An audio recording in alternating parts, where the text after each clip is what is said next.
Delusion ഒരിക്കലും മാറ്റാൻ സാധിക്കാത്ത അടിയുറച്ച തെറ്റായ വിശ്വാസങ്ങളാണ് ഡെല്യൂഷൻ.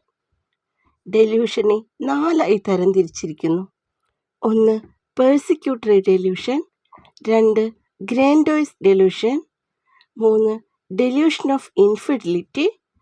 4. Delusion of jealousy. എന്താണ് ഈ 4 നമുക്കൊന്ന് പരിശോധിക്കാം. ആദ്യത്തെ പേഴ്സിക്യൂട്ടറി ഡെല്യൂഷൻ, പീഡിപ്പിക്കുന്ന വ്യാമോഹം. മറ്റുള്ളവർ ഒരാൾക്കെതിരെ ഭീഷണിപ്പെടുത്തുകയോ ഗൂഢാലോചന നടത്തുകയോ ചെയ്യുന്നുവെന്ന തെറ്റായ ബോധ്യം. അതാണ് പീഡിപ്പിക്കുന്ന വ്യാമോഹം അഥവാ പേഴ്സിക്യൂട്ടറി ഡെല്യൂഷൻ. രണ്ടാമതായി, എന്താണ് ഗ്രാൻഡോയ്സ് ഡെല്യൂഷൻ? മഹത്തായ വ്യാമോഹം. ആളുകൾ തങ്ങൾ യഥാർത്ഥത്തിലുള്ളതിനേക്കാൾ കൂടുതൽ ശക്തരും സമ്പന്നരും മിടുക്കരും കഴിവുള്ളവരുമാണ് എന്ന് വിശ്വസിക്കുകയും അതിനനുസരിച്ച് പെരുമാറുകയും ചെയ്യുന്ന അവസ്ഥയാണ് ഗ്രാൻഡോയ്സ് ഡെല്യൂഷൻ.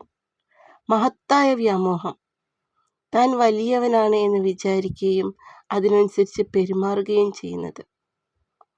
മൂന്നാമതായി, ഡെല്യൂഷൻ ഓഫ് ഇൻഫിഡിലിറ്റി, അവിശ്വാസത്തിൻ്റെ വ്യാമോഹം.